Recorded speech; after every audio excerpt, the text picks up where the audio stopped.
하나님 아버지, 감추고 숨기려고 두려워하지 않게 하시고 오직 하나님만 두려워함으로 이 세상에서는 어떤 것도 두려워하지 않게 하여 주시옵소서.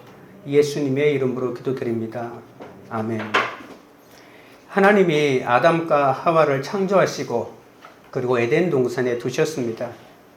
그런데 마귀는 그것을 지켜보고 있다가 뱀으로 변장하여 찾아가고 또 아담에게 꿰어서 선악과를 먹게 했죠. 아담과 하와가 하나님의 축복을 받아 사는 것을 그냥 볼 수가 없이 어떻게 하든지 그 축복을 빼앗아 버리겠다고 생각했던 것입니다. 오순절에도 성령 공동체의 기적이 일어나서 내 것을 아낌없이 나누어 주는 유무상통에 큰 사랑이 일어나기 시작합니다. 이런 아름다운 축복을 마귀가 그냥 보고 있을 리가 없겠죠. 그래서 마귀가 공격하기 위해서 우는 사자처럼 달려듭니다. 함부로 성령의 공동체를 공격할 수 없다가 어떻게 하든지 그 틈을 노리고 있다가 그 틈을 공격하기 시작하는 거죠. 이 아름다운 사랑의 공동체, 성교 공동체, 예배 공동체를 마귀는 끊임없이 질투하면서 분열하기 위해서 움직이고 있습니다. 과연 마귀는 이 공격을 성공할까요? 오늘 본문을 통해서 살펴보도록 하겠습니다. 첫째는 하나님을 두려워하기 위해서는 하나님께 감추면 안 됩니다. 1절, 2절입니다. 아나니아라 하는 사람이 그의 아내 삽비라와 더불어 소유를 팔아 그 값에서 얼마를 감춤해 그 아내도 알더라. 얼마만 가져다가 사도들의 발 앞에 두니. 아나니아와 삽비라라고 하는 부부는 초대교회 창립 멤버였습니다. 재산도 있고 믿음도 어느 수준까지 도달한 사람들입니다. 그들은 초대교회의 상징적인 인물이자 성령이 충만한 바나바가 소유를 팔아서 사도들의 발 앞에 헌금하자 칭찬과 존경이 쏟아지는 것을 보게 됩니다. 어떻게 자기 재산을 팔아서 가난한 자에게 줄 수 있냐면서 당신의 인격에 감동했다고 하는 소리가 넘쳐나니까 아나니아와 삽비라 부부는 하나님 때문에 헌금하고 구제하는 것이 아니라 사람들의 존경과 칭찬을 받고 싶은 마음이 생겨서 이 바나바에 대한 질투심에 불타기 시작했습니다. 그래서 그들도 자기 소유의 땅을 팔아서 그 값을 사도들의 발 앞에 놓았습니다. 끝으로 보면 자기 소유 땅을 팔아 사도들의 발 앞에 두는 바나바의 구제와 다를 것이 하나도 없이 똑같은 거잖아요. 그러나 속은 완전히 달랐습니다. 사람들이 보지 못하고 모르는 곳에 이 부부만의 은밀한 비밀이 숨어 있기 때문에 그렇습니다. 성경은 아나니아와 삽비라의 구제에 대해서 2절 첫 번째 이렇게 말합니다. 그 값에서 얼마를 감춤해 라고 평가합니다. 바나바는 성령에 이끌려서 구제했지만 아나니아와 삽비라는 아니었다는 것이죠. 사탄의 가장 무서운 공격은 끝으로 드러나는 것이 아닙니다. 은밀하게 둘만의 대화 속에서 사람을 속이고 거짓 영을 집어넣는 것이죠. 그리고 그 거짓을 진짜로 믿게 하는 겁니다. 만약에 이 시간이 그냥 지나갔다면 아무도 눈치채지 못할 만큼 이렇게 사탄의 역사는 은밀하게 이루어집니다. 마귀는 초대교회의 성령 공동체를 파괴하려고 거짓과 속이는 영을 아나니아와 삽비라의 마음속에 심어 놓으려고 했던 거죠. 사탄의 목적은 아나니아와 삽비라를 넘어뜨리는 것이 아니라 이 사람들을 통해서 초대교회를 뒤흔들려고 했던 것입니다. 그래서 자신의 어떤 이 씨앗을 심어 놓을 사람이 필요한 거죠. 그걸 이렇게 배양한다고 하죠. 그것을 찾았던 것입니다. 교회가 부흥하고 구제하며 선교하는가 안 하는가가 그 교회가 참된 교회냐 거짓 교회인지를 판가름하는 기준이 아닙니다. 그 속에 거짓의 영이 있는지 아니면 진실의 영이 있는지가 더 중요합니다. 그러나 마귀는 은밀하고도 조용하게 거짓의 영을 그 공동체에 심기 위해서 씨를 뿌리고 있는데 아나니아와 삽비라가 걸려들은 겁니다. 아나니아와 삽비라는 부자일 뿐만이 아니라 믿음도 있는 헌신된 사람입니다. 아무리 체면으로 한다고 하더라도 집을 팔고 땅을 파는 것이 어떻게 쉬운 일이겠습니까? 하지만 이 부부는 사람들과의 관계를 너무 중시한 나머지 이 하나님과의 관계를 놓쳐버렸다는 것이죠. 열심과 헌신은 있지만 하나님이 나를 어떻게 생각하는가 보다는 사람들이 나를 어떻게 생각하고 평가해 주는가가 더 중요했고 그것에 초점을 맞추게 되었던 것입니다. 그러다 보니까 진실보다 체면을 더 중시하게 여길 수밖에 없었죠. 교회에서 신앙생활을 하면서 상처를 많이 받는 것은 하나님이 아닌 사람을 바라보기 때문입니다. 외형적이고 체면을 중시하는 신앙생활을 했던 이 아나니아와 삽비라가 마귀가 그냥 지나갈 리가 없는 것이죠. 그들 속엔 인간적인 열망이 있었고 또 믿음이 아닌 시기심과 다른 사람과 비교하는 이 비교의식이 가득 찼던 것입니다. 성령으로 시작한 것이 아니기 때문에 사람에게 칭찬받고 박수받고 싶은 인간적인 동기가 숨어 있었기 때문에 마귀가 그냥 두지 않은 것입니다. 3절입니다. 베드로가 이르되 아나니아야 어찌하여 사탄이 내 마음에 가득하여 내가 성령을 속이고 땅값 얼마를 감추었느냐. 마귀로 틈을 타지 못하게 하려면 우리는 어떻게 해야 할까요? 마귀는 우리에게 합리적인 이유로 이야기합니다. 화를 내라, 신경질을 내라, 불평하라고 충동질합니다. 마귀는 없는 것을 가지고 이야기하지는 않습니다. 가진 것을 부정적으로 보게 하고 부정적으로 해석하게 하는 거죠. 원망해라, 불평하라, 너도 자존심이 있지 않느냐, 바보같이 왜 그렇게 당하고만 있느냐, 그렇게 하면서 혈기를 내라고 합니다. 이런 일들은 우리가 선한 의도를 가질 때 더 심하게 일어납니다. 내가 생각해도 100% 잘못한 것 가지고 사탄이 이런 충동질하지 않습니다. 그때는 아무리 옳고 설득력이 있어 보여도 단호하게 거부해야 합니다. 예수 이름으로 명하노니 더러운 귀신아 떠날지어다. 나를 분노하게 하고 질투하게 하고 시험 들게 하는 모든 악한 영들아 내게서 떠날지어다라고 선포해야 합니다. 그러나 아나니아와 삽비라는 사탄에게 속고 말았습니다.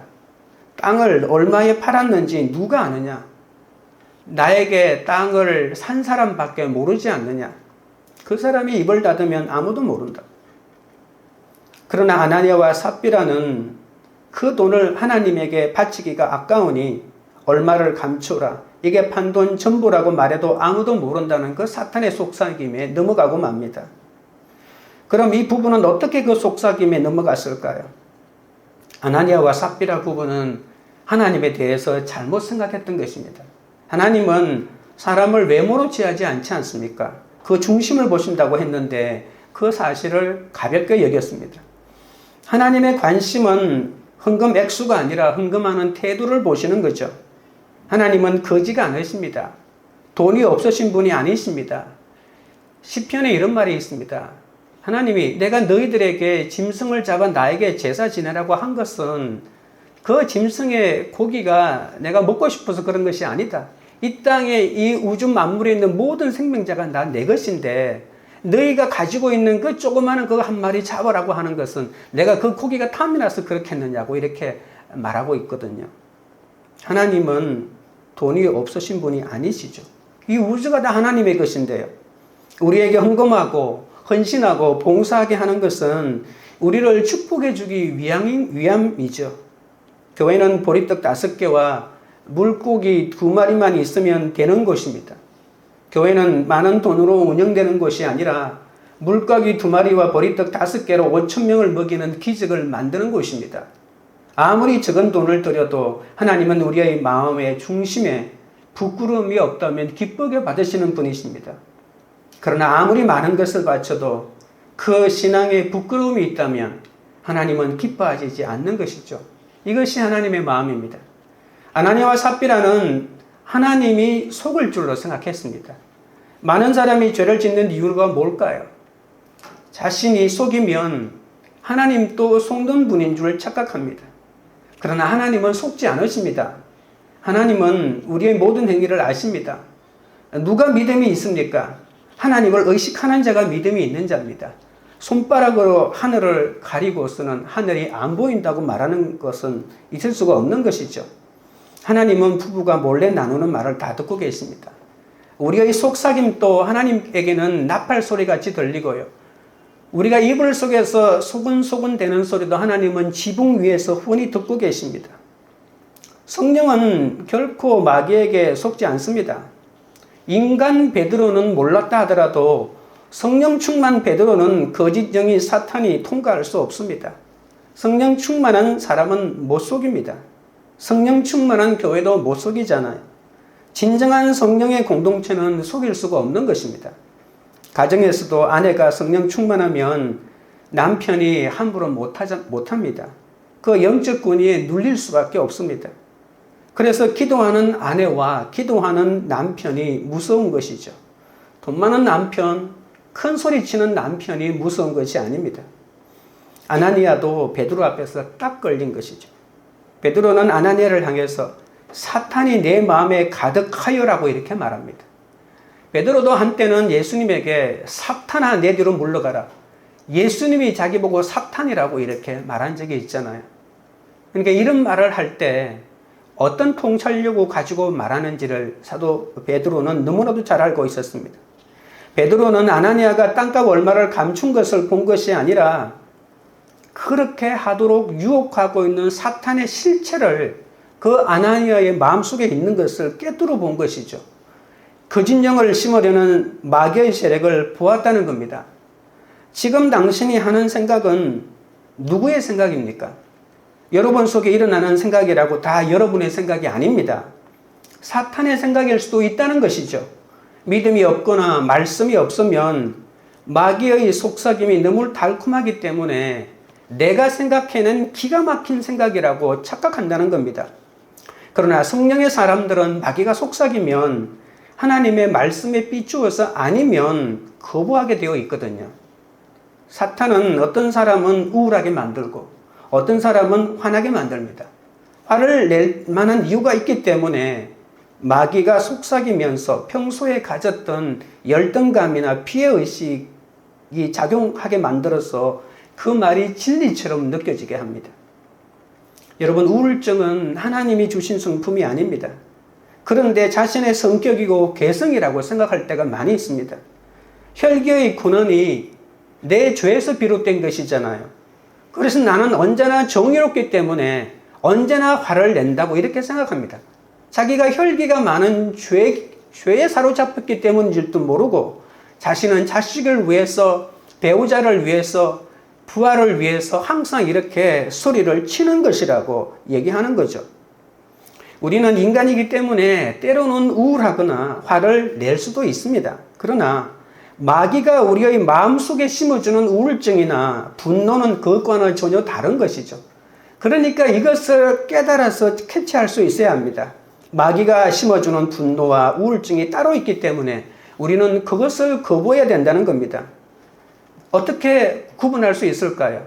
정확하게 구분하기는 힘들겠지만 하루 정도 나에게 분노가 있고 하루 정도 우울한 것은 그냥 내 마음이, 그리고 진짜 내 옆에 누군가가 나를 화나게 했을 때 화를 내는 정당한 것이지만 하루가 지났어요. 24시간이 지났는데도 계속 그 화가 사라지지 않고 그 화 때문에 계속 안 좋은 것들을 계속 생각하게 되는 것은 사탄이 주는 것임에 틀림이 없습니다. 하루 정도만 여러분 마음속을 관찰하십시오. 하루가 지났는데도 아무리 내가 옳아가지고 화를 낸다 하더라도 사람이 조금 지나면 화난 내가 오히려 부끄럽게 여겨지는 것이 정상 아닙니까? 순간적으로 화를 낼 수 있지만 계속적으로 화를 낸 자신을 정당화하면서 계속해서 화를 내는 것은 분명히 사탄에 사로잡혀 있기 때문이라고 볼 수가 있습니다. 우리 안에 우울한 마음, 기쁨을 갖지 못하는 마음, 그리고 항상 원망하고 불평하고 시기하고 질투하는 마음이 있습니까? 그것은 우리의 성격이 아닙니다. 사탄이 집어넣어 놓은 것입니다. 우리는 단호하게 예수 이름으로 거부하고 물리쳐야 합니다. 또 사탄은 우리의 마음속에 욕심을 집어넣습니다. 우리 주위에는 늘 소유에 불만인 사람이 많지 않습니까? 그렇게 많은 것을 소유했으면서도 그 사람의 마음에 평화가 있고 기쁨이 없습니다. 많은 것을 가졌지만 나보다도 더 많이 가진 사람이 있기 때문에 그 사람을 보고 시기하는 것이죠. 그리고 그 사람을 보면서 만족하지 못하는 것이죠. 하나님 왜 나를 저 사람보다도 적게 주셨냐고 이렇게 항변하는 것이죠. 늘 더 가지고 싶습니다. 사탄은 우리에게 욕심을 주는데 사람들은 그것을 야망이고 비전이라고 생각합니다. 사탄은 우리를 엄난하게 만듭니다. 그런데 우리는 그것을 사랑이라고 얘기합니다. 로맨스라고 얘기합니다. 정상적인 성욕을 넘어서는 모든 것은 음욕이 틀림없습니다. 적용 질문 드립니다. 여러분은 성령을 속이고 감추면서 가고 싶고 놀고 싶고 자랑하고 싶을 때 하나님을 경외하는 성령의 두려움이 임할 때가 있습니까? 둘째는 하나님을 두려워하기 위해서는 하나님이 속지 않으신다는 것을 알아야 합니다. 4절입니다. 땅이 그대로 있을 때에는 내 땅이 아니며 판 후에도 내 마음대로 할 수가 없더냐? 어찌하여 이 일을 내 마음에 두었느냐? 사람에게 거짓말한 것이 아니요 하나님께로다. 하나님은 부동산에 관심이 없습니다. 아무도 땅 팔라고 부추기지 않았습니다. 또 팔면 어떻습니까? 내 땅 내가 파는데 누가 뭐라고 하겠습니까? 땅을 팔지 않는다고 하나님이 화를 내시지 않습니다. 하나님은 우리가 자기 소유의 일부분을 드리든지 절반을 드리든지 문제 삼지 않는다는 겁니다. 땅을 판 후에도 하나님 이 땅 제가 쓰겠습니다 해도 하나님은 야단치지 않으십니다.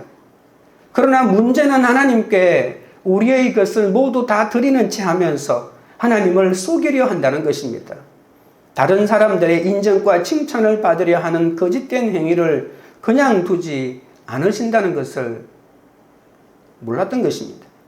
그것은 사람을 속인 것이 아니라 하나님을 속인 것이라고 이 4절에서 명확하게 얘기합니다. 하나님의 관심은 돈의 양이 아니라 우리의 영적인 태도에 관심이 있다는 것을 아셔야 합니다. 사람이 보는 앞에서 하는 외식보다 없는 데서 하는 외식이 더 크게 드러납니다. 우리가 어린아이들을 보면 사람이 있는 데서 외식하고 있는 데서 자랑질을 많이 하지 않습니까? 그러나 사람이 나이가 들면 없는 데서 더 큰 외식을 부릴 때가 많이 있습니다. 말씀이 들어가고 아는 게 많다 보니 안 해야 하는 생각도 많이 하게 되고요. 그만큼 외식이 늘어납니다. 물질이 없으면 숨길 것도 없는데 물질이 생기면 감추고 싶어집니다. 정말 좋은 남편, 정말 좋은 아내라면 내 배우자가 하나님의 뜻대로 사는가, 신앙생활은 어떻게 하고 있는지 이런 걸 알고 점검해야 합니다. 배우자가 그런 것도 점검하지 않고 자칫 잘못하면 악을 저지르는 남편을 부추길, 그리고 남편도 죽고 나도 죽을 수 있다는 것입니다. 부부 가운데 한 사람이라도 이 성령의 두려움이 있어야 하는데 아나니아와 삽비라는 그렇지 못했습니다. 어떤 때는 질서에 순종하여 복종의 언어를 써야 할 때가 있잖아요. 남편을 복종해야 되니까요. 그러나 남편과 아내가 사탄 노릇을 하고 있는데 그렇게 그때도 그렇게 복종하라는 말은 성경에 없습니다. 복종할 때 주님 안에서라고 그렇게 단서를 달아 놓았잖아요. 사탄 짓을 하고 있는데 어찌 그것에 장단을 맞추면서 잘한다 할 수가 있겠습니까? 눈물을 흘리며 말씀에 금을 갖다 대야 될 때가 있는 것입니다. 우리가 처음에는 다 은혜로 구원을 받았지만 다음에는 십자가를 지고 이어가야 할 성령 충만의 단계가 있거든요. 그 과정에서 나의 거룩을 위해 아픔이 찾아올 수도 있습니다. 하지만 그것을 기쁘게 여기지 않으면 끝으로만 열매를 맺은 채를 해야 되기 때문에 교회에서 외식만 늘어가는 거죠. 그러니까 내 신앙 인격을 온유하게 만들고 내 신앙 인격을 인내하게 만들고 내 신앙 인격을 연단을 받아서 정말 남을 배려하고 사랑하고 온순하게 만들어야 되는데 내가 가지고 있는 성품으로 그렇게 하는 거죠. 내가 가지고 있는 성품으로 온유한 사람이 되게 하고 내가 가진 성품으로 인내하게 하려고 하니까 한 사람에게는 인내할 수 있지만 하루 정도는 인내할 수 있지만 계속 인내하려니까 내가 미치는 거예요. 그래서 집에 가서는 오만 욕을 다 쏟아내는 겁니다. 누구에게? 아내에게, 누구에게? 자식에게. 그러면 아내는 그 남편을 보면 교회 가서는 천사고 모든 사람이 신앙이 좋다고 하는데 집에서 보니까 참 불쌍하기 짝이 없는 사람 아니겠습니까? 그러면 그 아내도 힘들게 되고 그 남편의 신앙은 더욱더 수렁텅이에 빠져듭니다. 교회 만약에 목사라도 되고 전도사라도 되고 장로라도 되면 정말 그 외부에 있는 사람들이 보는 의식 때문에 계속 성령을 받은 채하고 성령의 인격이 있는 채하고 이 인내가 있는 채하고 사랑이 많은 채를 해야 되기 때문에 그 채하는 그 부작용이 집에 가서 다 쏟아내기 때문에 그들의 자녀들이 신앙을 다 버리게 됩니다. 나는 엄마같이 예수 믿기 싫다고, 난 아빠같이 예수 믿기 싫다고, 난 그런 예수 안 믿을란다, 니나 믿으라고 이렇게 분명히 그렇게 할 수밖에 없습니다. 말을 하지 않는다 할지라도 대학생까지는 참습니다. 그러나 대학생 되면 교회부터 안 갑니다. 당당하게 부모 앞에서 담배를 피우면서 불신 교제를 하면서 자기 뜻대로 살겠다고 하는 것이죠. 그리고 아나니아와 삽비라처럼 아무리 초대교회에 속한 사람이라 할지라도 십자가 믿음으로 함께하지 않으면 이런 비참한 결론에 도달할 수밖에 없습니다. 그래서 무조건 순종하라는 것이 아니라는 것을 아셔야 합니다. 탐심은 우상 숭배라고 했죠. 사탄은 광명한 천사라고 과장해서 이 경건한 모양이 있기 때문에 우리가 넘어갈 수밖에 없습니다. 사탄은 결국 시간이 지나면 이 사랑이 없어집니다. 왜냐하면 이 사탄의 목적은 하나님의 사람들을 넘어지게 하는 거기 때문에 끝까지 자신이 죽는 자리에 가서도 우리를 사랑하지는 않습니다. 처음 사랑이 끝까지 가면 얼마나 좋겠습니까? 그러나 사탄은 처음에 자신이 이용 가치가 있을 때는 우리를 얼마나 지켜주고 사랑하는지 모릅니다. 그 사랑에 우리가 속아 넘어가는 거죠.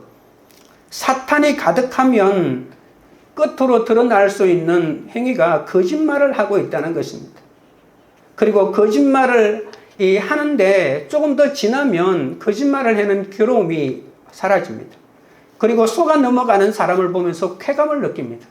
속아 넘어가는구나. 내가 사람을 속일 수 있는 능력이 있구나라고 하면서 그것을 기뻐한다는 것이죠. 그러니까 더 담대하게 되는 거고, 그러니까 기독교식으로 말하면 제자로 양육되고 훈련되어서 더 큰 사명을 주는 것처럼 사탄도요. 더 담대해지면, 거짓말하는데 담대해지면 더 큰 사명을 그 사람에게 주는 거죠. 그러면 더 큰 사명을 그 사람이 감당하게 되는 겁니다. 그래서 약간의 부정과 거짓이 개입되더라도 목적과 결과만 좋으면 그만 아니냐는 생각이 들어가게 되는 거죠. 그래서 자기가 잘못된 것인 줄 알면서도 이것을 옳다 하는 거죠. 성도에게 제일 위험한 때가 승리의 순간입니다. 잘못된 방법으로 내가 살았는데 승리를 거둘 때, 내가 말씀대로 하지 않았는데 일이 잘 될 때, 그때가 가장 위험한 때입니다. 내 속에는 선한 것이 하나도 없고 하나님의 은혜가 아니고서는 어떤 작은 유혹도 이길 수 없다는 것을 아셔야 합니다. 아나니아와 삽비라는 자신에게 속해 있는 재산을 하나님께 그냥 바칠 수 있었음에도, 아니면 반만 드리겠습니다라고 이렇게 바치면 되는데 반도 못 바치는 사람들이 수두룩 빽빽한데, 그렇게 해서도 됐을 텐데 바나바와 같은 그런 칭찬이 듣고 싶어서, 이 사람은 다 바친 사람이다, 이런 얘기를 듣고 싶어서. 여러분, 우리도 올림픽에 나가면 아무리 은메달을 많이 따도 이 금메달을 딴 사람과 비교하지 않습니까? 그래서 또 어느 정도 반을 바쳤다고 하면 아무리 많이 바쳐도 그래도 반은 바치지 않았느냐라고 이런 소리가 또 듣기 싫은 거죠. 그래서 다 바쳤다는 그 소리 한번 들으려고 다 바쳤다고 한 것입니다. 우리는 진리 안에서 순종해야 합니다. 왜냐하면 진리를 담는 그릇이기 때문입니다. 우리의 태도가 배타적이고 독선적으로 느껴지지 않아야 해야 하지만 또한 우리는 세상과 타협하지 않아야 합니다. 5절 6절입니다. 아나니아가 이 말을 듣고 엎드려져 혼이 떠나니 이 일을 듣는 사람이 다 크게 두려워하더라. 젊은 사람들이 일어나 시신을 사서 메고 나가 장사하니라. 베드로를 통해 성령의 음성을 듣는 순간 아나니아의 혼이 떠납니다. 완전한 심판이 임했다는 거죠. 죽었다는 겁니다. 이 일을 듣는 모든 사람이 다 크게 두려워합니다. 하나님의 심판으로 인정하고 속지 않는 하나님께 대한 경외심을 갖게 되었다는 거죠. 이 부분을 우리가 2000년이 지난 지금 오늘날 우리가 읽어도 충격적입니다. 하나님이 어떻게 그래도 얼마를 남겼는지는 모르겠지만 땅을 팔아가지고도 하나님에게 바친 사람인데 어떻게 그렇게 바로 그 자리에서 즉사시킬 수가 있는가? 얼마나 우리가 이 부분에 있어 충격을 받습니까? 이것이 바로 성령에 대한 두려움이고 이것이 바로 하나님에 대한 두려움입니다. 하나님은 어떤 죄인도 용서하십니다. 하지만 하나님은 기만당하지 않으십니다. 하나님은 죄인은 용서하시지만 죄는 용납하시지 않지 않습니까? 그런데 이 사람은 불행하게 죄가 바로 그 죄인이 되고 말았던 것이죠. 하나님이 그들을 경계하신 것은 헌금을 적겠기 때문이 아니라 내가 삶의 주인이 되어 내 마음대로 결정하는 우상을 섬겼기 때문이죠. 그들은 근본적으로 하나님의 통치를 받을 생각이 없습니다. 내가 다 바쳤다고 하면 다 바친 거야.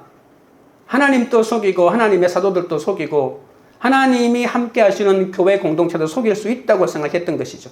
만약에 베드로가 드러내지 않았다면 사손 대대로 다 바친 사람, 모든 부동산을 팔아서 다 바친 사람으로 칭송을 받았을 것이고 그 칭송이 만들어내는 하나님은 내가 죄를 지어도 아무도 모르더라 라고 하는 그 자신만만함 때문에 완전히 공동체를 뒤집어 엎어 놓을 수도 있었을 것입니다.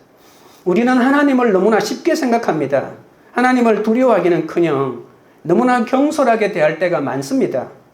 때로는 너무 물질주의, 세속주의로 생각하여 세상의 가치관에 빠져 있습니다. 하나님을 두려워하고 경건한 사람이 많지 않습니다. 예수님이 말세에 믿는 사람을 못 보겠다고 하는 말도 이런 것이죠. 이 세속에 대한 가치관이 계속 커지니까 그것에 저항하는 사람이 별로 없다는 겁니다. 하나님이 기적을 주시고 축복을 주시고 사랑을 주시고 건강을 주니까 하나님을 자기 마음대로 함부로 대한다고 합니다. 그래서 하나님에게 거짓말하고 하나님을 적당히 속이려고 하는 거죠. 교회는 심각하게 이것을 경계해야 합니다. 하나님을 쉽게 함부로 생각해서는 안 됩니다. 사람이 늘어나고 헌금이 많이 모이고 기적이 일어난다고 해서 모든 것이 끝난 것이 아닙니다. 하나님에 대한 두려움이 있어야 합니다. 자신이 하나님 자리에 올라가고 자신이 하나님마저도 마음대로 할 수 있다고 이렇게 보젓이 얘기하고 있다면 하나님에 대한 두려움이 없기 때문에 아나니아와 삽비라와 다를 게 뭐가 있겠습니까? 구약시대의 성도들은 하나님의 이름을 감히 부르지도 못했습니다. 하나님의 법궤에 손이 닿으면 즉사했습니다. 그만큼 하나님은 거룩하셨습니다. 모세가 하나님 앞에 올라갔을 때 그 얼굴이 휘어져 수군을 덮기까지 하지 않았습니까? 오래전에 우리 분당교회 청년들하고 이스라엘에 간 적이 있습니다. 아마 기억나실지 모르겠지만 이스라엘 사해바다 바로 부근에 유대 광야가 있는데 거기에 가면 이 사해 사본이 발견된 유적지가 있습니다. 그 유적지를 발굴해 놓고 국립공원으로 조성해 놓았습니다. 그곳에는 성경을 필사한 사람들이 어떻게 했는지 인형 모형을 만들어 전시해 놓았죠. 성경을 필사하는 방 바로 옆에 큰 욕조가 있습니다. 그리고 그 욕조 속에 물이 가득 담겨 있거든요. 왜 그렇게 바로 필사하는 사람 옆에 욕조가 있고 물이 담겨져 있을까요? 왜 그런 모형을 만들어 놓았을까요? 그 이유는 성경을 옮겨 적다가 여호와라고 하는 글자가 나오면 바로 목조 속으로 들어갑니다. 목욕을 하는 거예요. 목욕을 하고 씻고 나와가지고 옷을 새로 입고 난 다음에 그 이름을 적습니다. 구약 성경에 여호와라고 하는 말이 몇 번 나오는지 아십니까? 제가 히브리어를 기준으로 찾아보니까 6,828번 구약 성경만. 엘로힘, 하나님이라고 하는 단어 빼고 주님이라는 아도나이라고 하는 단어 빼고 여호와라고 하는 말만 6,828번입니다. 그래서 구약 성경 전체를 필사하려면 적어도 6,828번을 목욕을 해야 된다는 거죠. 하나님에 대한 경건한 태도, 거룩한 태도는 지금도 필요합니다. 그들만큼 하지는 못한다 할지라도 그들에 비하면 우리는 너무나도 가볍게 하나님을 생각하는 거죠. 하나님은 우리의 아버지가 되셨죠. 그렇다고 해서 하나님의 인격이 어린아이가 된 것이 아닙니다. 어린아이가 자기 아버지를 아버지라고 부른다고 해서 아버지의 인격이 어린아이의 수준까지 내려간 것은 아니지 않습니까? 그것은 하나님의 사랑이 우리의 아버지만큼 사랑이 커졌다는 그런 뜻이지, 하나님의 인격은 하나님으로서의 적어도 인격이 그대로 갖추고 있는 분이십니다. 그러나 우리는 하나님을 아버지라고 하면서 마음대로 굴어도, 어린아이가 떼를 쓰듯이 마음대로 굴어도 된다고 생각합니다. 절대로 그럴 수 없습니다. 아나니아와 삽비라 부부가 잘 보여주고 있지 않습니까? 우리가 예수 간 믿었을 때는 그것이 가능하지만 10년, 20년 됐는데도 우리의 신앙이 성장하지 않고 계속 어린아이처럼 투정이나 부리고 떼를 쓰고 있다면 하나님은 다른 방법을 쓰실 수도 있는 것이죠. 적용 질문 드립니다. 부부 사이가 너무 좋아 옳지 않은 일까지 공모합니까? 믿음의 가치관이 달라 성령의 두려움 때문에 매사에 갈등이 있습니까? 어떤 부부가 더 좋은 부부일까요? 셋째는 악을 함께 꾀하면 안 됩니다. 7절, 8절입니다. 3시간쯤 지나 그의 아내가 그 일어난 일을 알지 못하고 들어오니 베드로가 이르되 그 땅 판 값이 이것뿐이냐 내게 말하라 하니 이르되 예 이것뿐이라 하더라.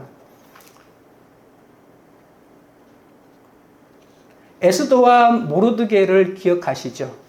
에스더와 모르드게를 비롯한 모든 유대인을 죽이려고 음모를 꾸몄던 사람이 하만이라는 사람이 있습니다. 이 하만이 그의 아내 세레스에게 자신이 황후 에스더의 만찬에 초대를 받았는데 기쁜 마음으로 룰루랄라 퇴근을 하는데 이 궁궐 대문 앞에 모르드게가 이 석고대죄를 하면서 항의를 하고 앉아 있는 것을 보니까 기분이 완전히 그냥 잡쳐져서 그냥 내일 황후의 만찬에 나아갈 기분이 아니라고 세레스에게, 아내에게 말하니까 세레스가 하는 말이 뭐 그런 거 가지고 마음을 상해하십니까? 내일 당장 이 높이가 50규빗, 여기서 여기까지가 1규빗이거든요. 그러니까 이스라엘 사람들은 규빗 하기 참 좋습니다. 계속 이렇게 잴 수 있잖아요. 한 45cm 정도, 50규빗이니까 한 25m 정도 높이의 높은 나무를 세워서 그 사람을 거기 매달면 됩니다라고 하니까 이 모르드게 하만이 기가 막힌 묘안이라고 하면서 박수를 치면서 기쁘게 잔치에 나갔다고 하는 말이 에스더스에 나와 있습니다. 여러분 이세벨을 아시죠? 그 남편 아합 왕이 나봇의 포도원을 갖고 싶은데 팔라고 하니까 이 부모로부터 물려받은 재산은 팔 수가 없잖아요. 기업이니까.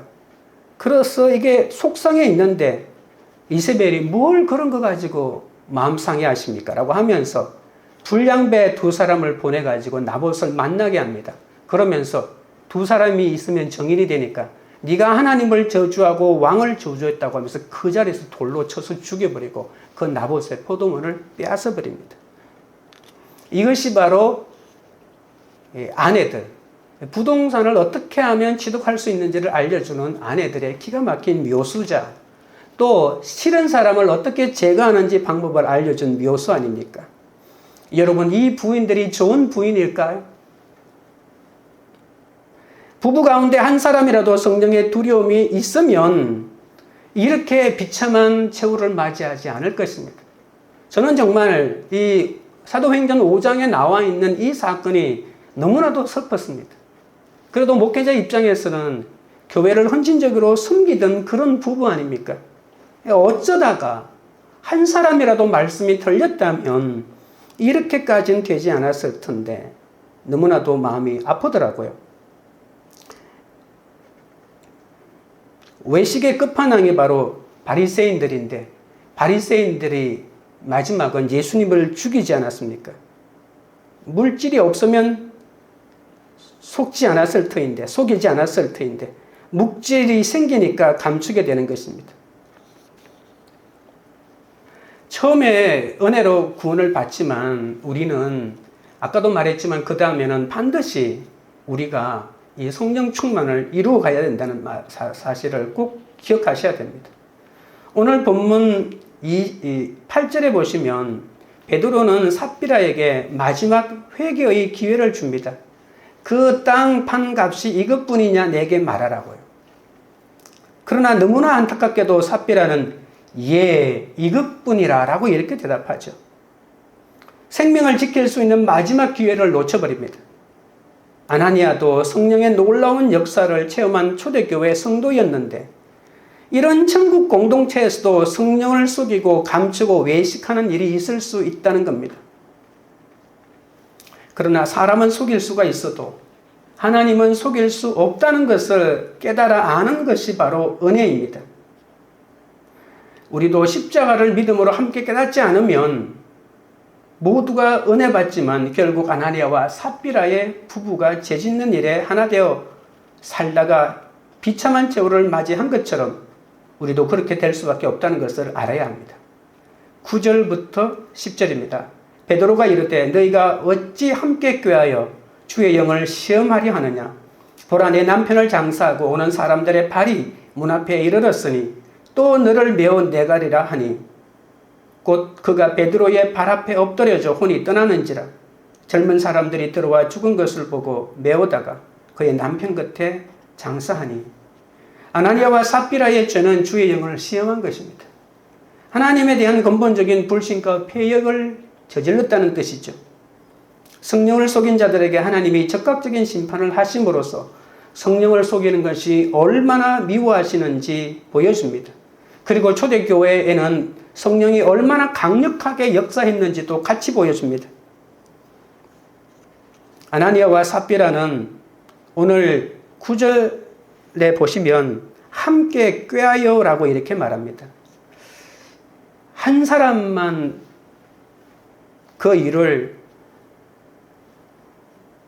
한 것이 아니라 부부가 함께 그 일을 꾀하였다고 이렇게 말하는 것이죠. 하나님은 우리가 속이는 대상이 아니라 경배의 대상입니다. 하나님을 찬양하고 경배해야 합니다. 우리의 영이 하나님에게 속했는지 거짓의 영인 사탄에게 속했는지 우리가 분별할 수 있어야 합니다. 우리 영혼과 인격 안에 이 사탄이 좀먹는 부분이 있다면 하루빨리 회복해야 되지 않겠습니까? 거짓말하는 사람을 조심하십시오. 자기도 모르는 사이에 말이 왔다 갔다 하는 사람은 빨리 회개하고 이 더러운 거짓의 영을 쫓아내야 합니다. 11절입니다. 온 교회와 이 일을 듣는 사람들이 다 크게 두려워하니라. 우리는 하나님의 말씀을 듣고 두려워하고 하나님을 경외해야 합니다. 두려운 하나님이 계시다는 겁니다. 원어로 보면 11절이 큰 두려움이 이 주어로 되어 있습니다. 이 두려움이야말로 하나님을 향한 경외심 아닙니까? 초대교회의 이 사건은 두려워하고 찔림을 받으라고 일벌백계의 차원에서 이렇게 기록해 놓은 것이죠. 여리고로 들어갈 때도 외투 훔친 아간이 심판을 받아 진멸되고 그 꼴짜기가 아굴 꼴짜기가 되지 않았습니까? 우리가 하나님 앞에 감춘 게 얼마나 많습니까? 우리가 이렇게 죽을 수밖에 없는 인생인데 아나니아와 삽비라를 보면서 내 속에 숨겨진 죄를 회개해야 합니다. 우리는 아나니아와 삽비라처럼 숨긴 적이 없기 때문에 우리는 이렇게 살아있는 것일까요? 성령이 충만한 교회가 아니기 때문에 이렇게 다행스럽게 살아있는 걸까요? 내가 가진 재물을 하나님의 소유로 드리는 것이 아니라 내 것이라 여기기 때문에 우리는 아까우면서도 더 큰 축복을 받는다는 그 기복신앙 때문에 드릴 때가 많지 않습니까? 우리가 아나니아와 삽비라 부부같이 행하지 않아서 심판이 안 온 것이 아닙니다. 하나님은 참아주시고 계시기 때문에 심판이 임하지 않는 것입니다. 하나님은 속이는 대상이 아니라 두려워해야 할 대상입니다. 우리도 정직하지 못하고 감추는 것이 많아서 늘 두렵지만 성령의 두려움을 느끼면 세상에서는 두려워할 것이 없습니다. 성령의 두려움을 가질 때 이 땅에서 아무것도 두려워하지 않게 됩니다.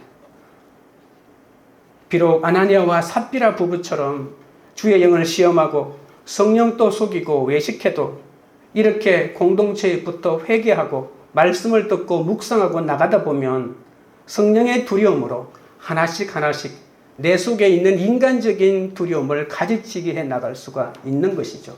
그러면 결국 우리는 거룩한 삶을 살아낼 수가 있습니다. 적용 질문 드립니다. 다른 사람의 심판을 보고 나는 안 그런 척 하십니까? 성령의 두려움을 가지고 회개하십니까?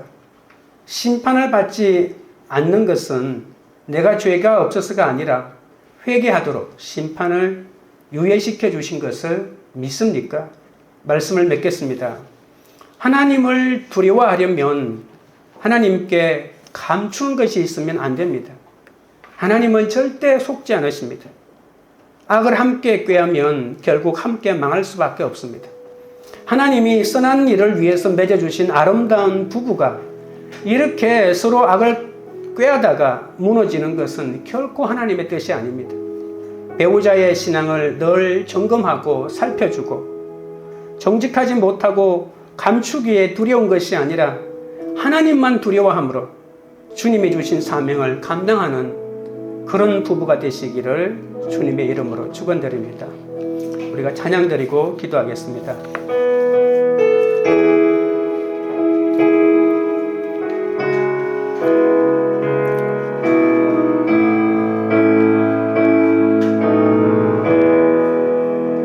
주를 향한 나의 사랑을 주께 고백하게 하소서.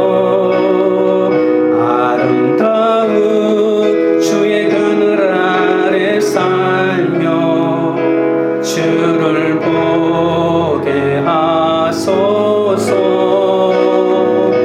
주님의 말씀 선포될 때에 땅과 하늘 진동하리니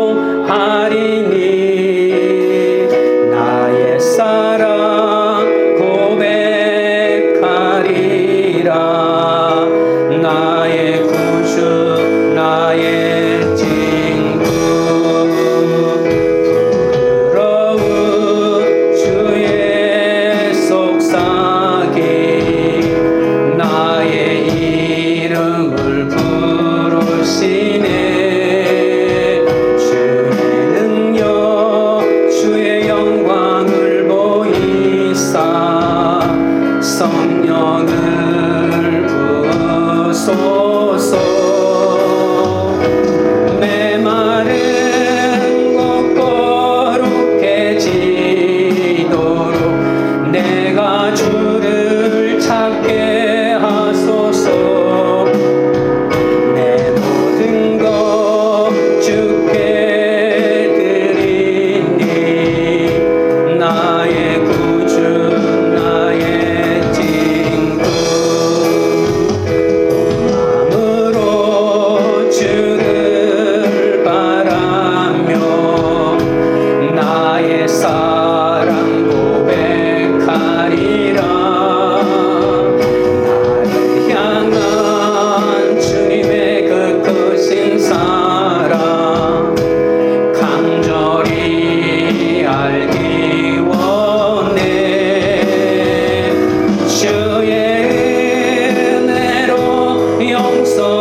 기도하실 때 우리가 가고 싶고 놀고 싶고 자랑하고 싶을 때 하나님을 경외하는 성령의 두려움이 임하게 해달라고 기도하겠습니다.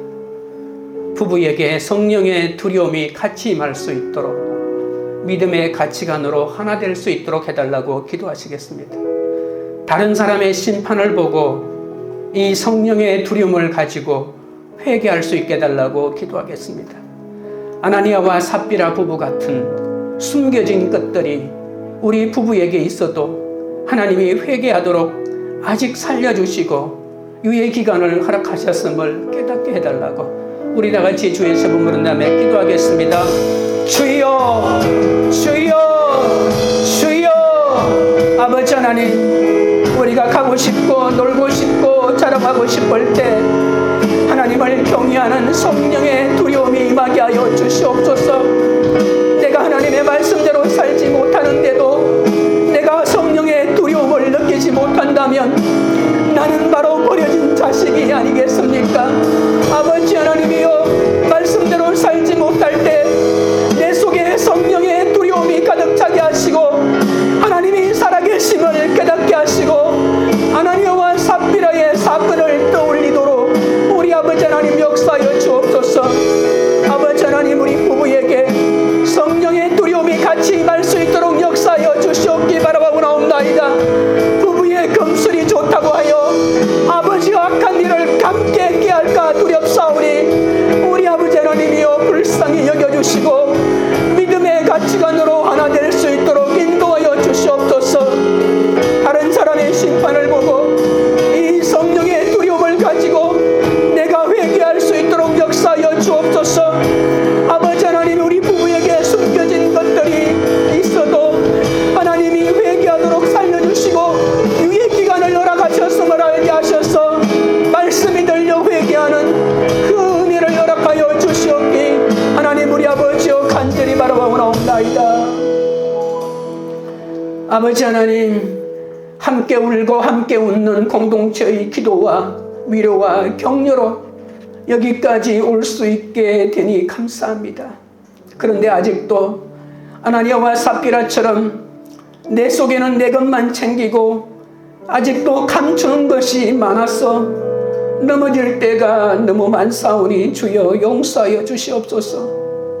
아직도 내 속에 자존심도 피해의식도 비교의식도 하나도 통과하지 못했기에 아버지 하나님, 이것이 인간적인 두려움인지 성령의 두려움인지 헷갈릴 때도 많습니다.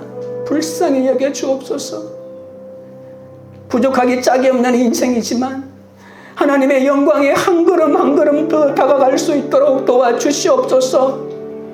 나의 넘어짐마저 하나님께서 다 선하게 여겨 주시옵소서. 나 혼자만의 넘어짐이 아니라 아내도 넘어지게 하고 자녀도 넘어지게 하고 공동체의 귀한 영혼들도 넘어지게 할까 두렵사오니 불쌍히 여겨 주시옵소서. 주여, 정직하지 못하고 감추는 것이 많아서 늘 두려움이 많습니다.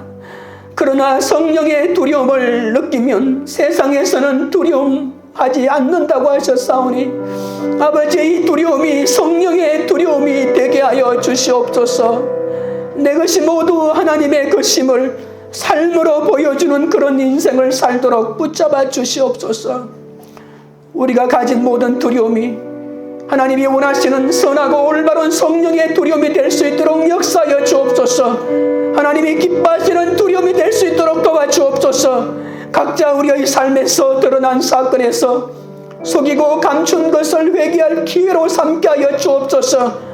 우리에게 회개의 유예 기간을 허락해 주셔서 끝까지 기다리시는 주님께 함께 나아가는 우리들이 되게 하여 주시옵소서. 광교우리들 교회가 하나님을 경외하는 성령의 두려움으로 모든 외식을 제하는 성결한 영적 공동체가 되게 하옵소서. 우리 안에 더러운 거짓의 영이 다 사라지게 하시고 우리 가정 안에 더러운 거짓 영이 다 사라지게 하시고 이 민족의 거짓 영이 다 사라지게 하여 주시옵소서. 모든 말씀을 예수님의 이름으로 기도드립니다. 아멘.